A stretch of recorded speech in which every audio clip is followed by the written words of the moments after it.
Let us start today's starter. This is a week of Krishna Janmashtami और जन्माष्टमी के इस सप्ताह पे कृष्ण लॉर्ड कृष्ण की बात न की जाए तो फिर मामला अधूरा है। कृष्ण से एक बार उनकी माँ देवकी माँ थी ना, जिन्होंने बर्थ दिया था, और यशोदा माँ जिन्होंने 14 साल तक पाला।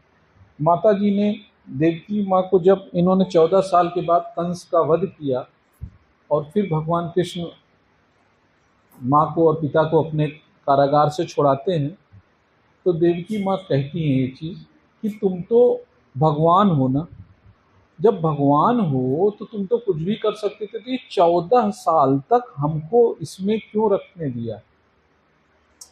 तो यहाँ लॉर्ड कृष्ण जवाब देते हैं, अवश्य में भोक्तव्य से कर्मस फलम, अपने अपने कर्मों का भोग सबको ही करना पड़ता है।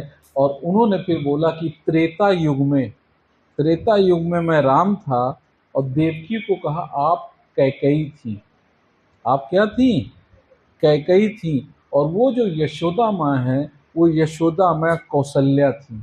आपने 14 साल के लिए वनवास में मुझे भेजा था, जिसकी वात्सल्यता से माँ मेरी चूक गई थी, इसलिए मैं 14 साल किसके पास रहा? मैं 14 साल यशोदा माँ के साथ रहा। और 14 साल का जब आपने वो वनवास पीरियड जो कष्ट हुआ था माँ को, वो आपने पार कर लिया, अब मैं आपके पास आ गया। तो यानी कृष्ण कहते हैं कि कोई भी व्यक्ति चाहे छोटा हो चाहे बड़ा हो, अपने कर्मों के फल से अच्छे या बुरे जो भी हो बच नहीं सकता। बस हर स्थितियों में सम रहने का हम सबको प्रयास करना चाहिए। हर परिस्थितियों में हम सम रहना सीख जाएं तो उसके बाद हमें कोई भी परिस्थितियां परेशान नहीं कर पाएंगी।